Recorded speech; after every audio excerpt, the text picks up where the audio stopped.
All that we see or seem is but a dream within a dream. Let's review The Fog.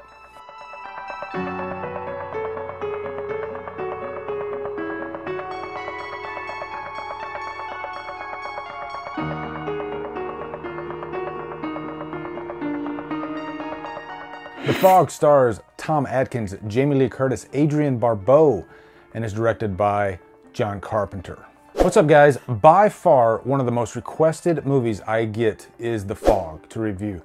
Quick shout out to me. He's one of those, he'd comment something and then at the end of it he would say, oh, by the way, The Fog.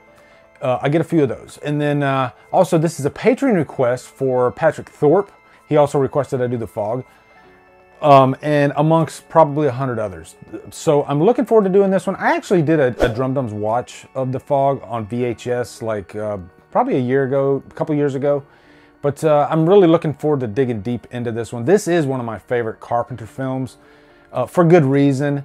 And it's just a very well-made film. You know, you got your B horror movies, and then you got movies like The Fog that could stand up against, you know, like heavyweight, not just horror movies, but just movies in general. You know, from a technical standpoint, you know, you got Dean Cundey's perfect cinematography.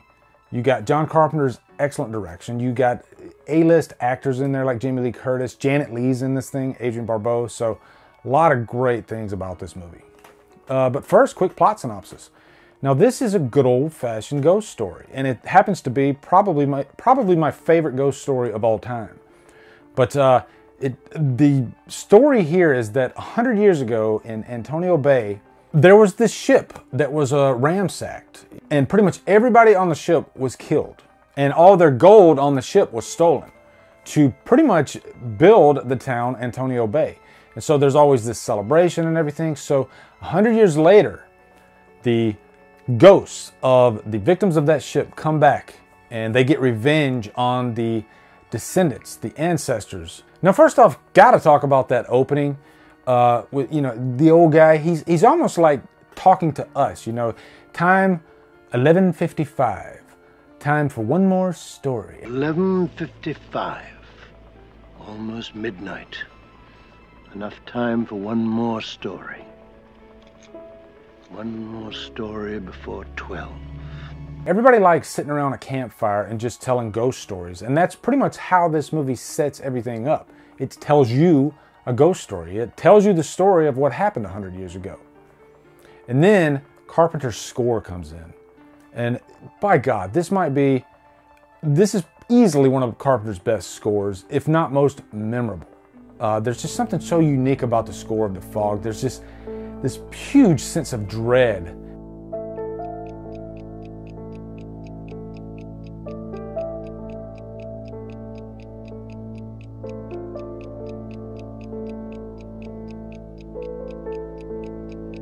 And I think just that score alone lets the viewer know that this is probably not going to end that well at all. This is a good old revenge story.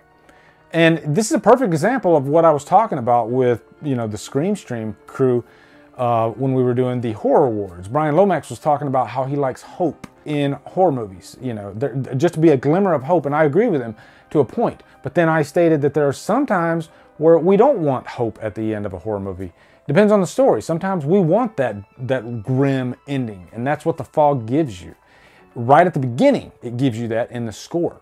But then, you know, setting things up, they have this like gas station scene, and just Carpenter has a way of just setting the camera still, and for some reason, stuff happens in the frame that you never see other directors are capable of doing. I don't know what it is about Carpenter's direction that he's able to pull stuff like that out of the camera without the camera moving. It's just patient.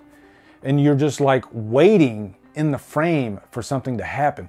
Very few directors can pull this off, but Carpenter was a master at it. And he pretty much shows you right at the beginning of this movie. Also, this has Adrienne Barbeau in it, who was married to Carpenter at the time. She plays Stevie Wayne. She is a radio disc jockey. And she really is one of those late night sultry voice type of disc jockeys. There's a celebration planned for tonight. So if you're so excited about it, you can't sleep. Well, stay up with me, and I'll figure out some way to keep you occupied. She's just got this really inviting type of voice. And it's funny because it's almost like a juxtaposition to that sense of dread throughout the movie. You have this like voice that's just so inviting and calm, and then you have the ghosts coming to completely just kill everybody. But Adrienne Barbeau does a really great job in this movie, actually. I loved how a lot of this movie kind of sat on her shoulders, because she is the one that's warning everybody what's going on. You know, she's telling everybody where the fog is.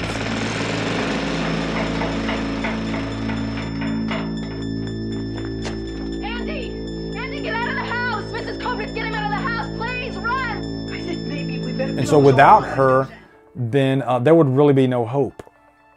But at least she's there, especially in that final act, to try to keep everybody safe. Now, I mentioned that this is my favorite ghost story, and let me tell you why. Most ghost stories don't really scare me, or at least most modern ones don't. There's just something about them, and it could be the use of CGI, it could be jump scares and the abruptness of them. I don't know, there's just something about this ghost story that works so well, and I think it's the sense of realism.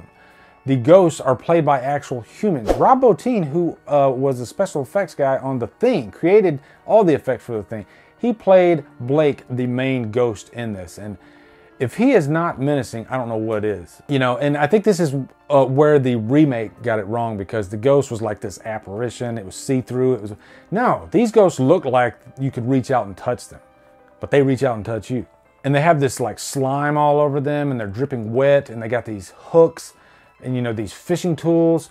And you know, anytime you use fishing tools as weapons, you're definitely a step in the right direction for a horror movie. And actually, the inspiration for this ghost story was Stonehenge in a way. Carpenter and Deborah Hill, they were on vacation, and they were visiting Stonehenge. And Stonehenge was all desolate, and then there's this just fog that's just rolling through. And that's how they got the idea of the story for the fog.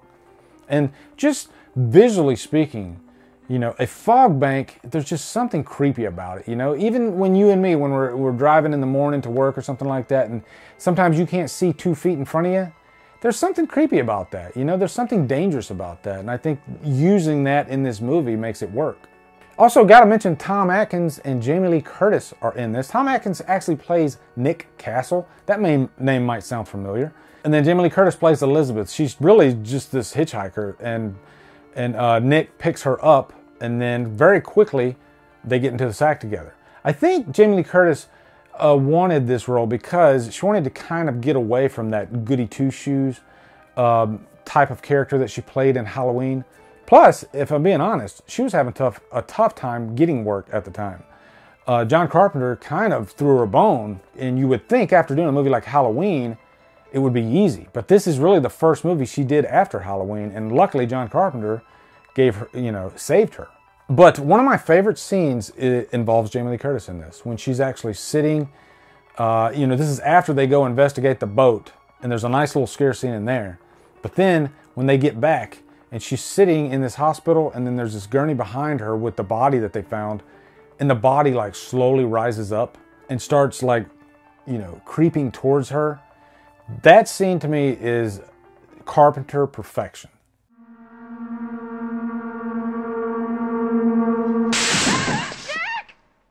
It's another one of those scenes where the camera is like in this weird little location, no movement whatsoever, and you see Jamie Lee Curtis just sitting there calm, and then you see the danger coming behind her, and you as the viewer, you're wanting to scream at her, hey, look behind you. To me, that is just perfection in terms of directing a horror film. The fog itself, it's interesting how they were able to work with it back in the 80s. You know, there was no CGI back at this time. So really a lot of the things they had to do, they had to film in reverse. You know, they'd film the fog being turned on with the fog machines, and the fog would come in. And then when they would go back in post, they would just play the film in reverse. And it worked. I like, you know, practicality in movies. I like when things are done in front of the camera. You know, I've said it before, I hate CGI. I love when, you know, filmmakers get creative and find ways to do real things in front of the camera, I guess I could say. Maybe that's just why I miss those 80s movies so much, you know. They had those limitations, and we got the best movies out of those limitations. So literally my battery just died, and I had to go, this is like 3 hours later. I had to go away, get pizza, come back, wait for my batteries to recharge, and jump back into this review, which kind of sucks because you get a flow going and then all of a sudden you got to like get it back. But anyway, we were nearing the end of this thing anyway. But the last thing I want to talk about, obviously, is the final act of The Fog, because like most of John Carpenter's movies, there is kind of a cadence to them. A lot of his movies are slow burns, and The Fog is like the ultimate definition of a slow burn. And in that last like 20 minutes, all the way down to the score, like the score starts sounding like a heartbeat, and the fog starts rolling in.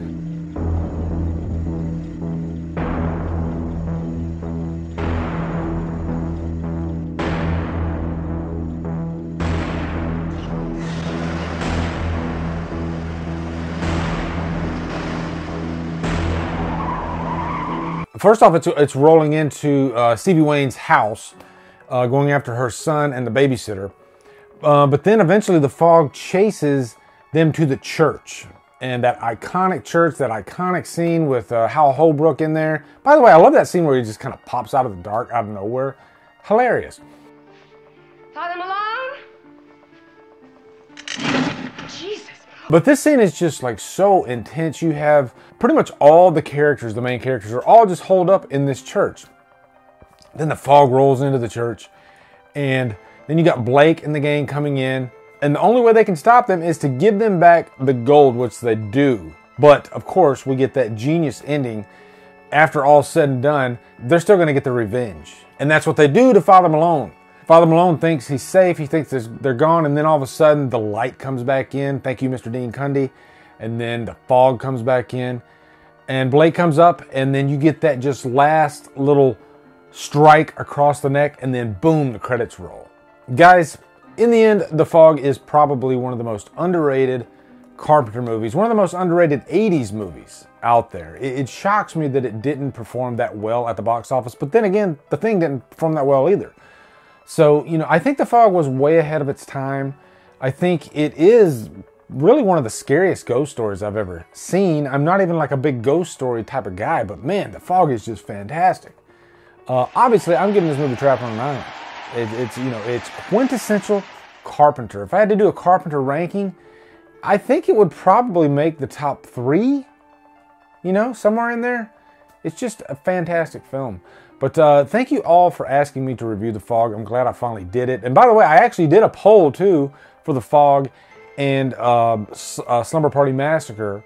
And I ended up enjoying both movies so much after watching them again. We're watching Slumber Party Massacre for the first time, that I wanted to just go ahead and review both back to back. So I'll drop this one first and then look for Slumber Party Massacre directly after. So anyway, guys, post in the comments your thoughts on The Fog. Looking forward to hearing them. Also, be sure to come over to Killer Flicks, where we talk horror all day and every day, and on Fridays, we do Free For All Fridays. If you like what I'm doing, hit that subscribe button. I'd really appreciate it. Anyway, guys, thank you so much for watching. Have a great day. Drumdum out.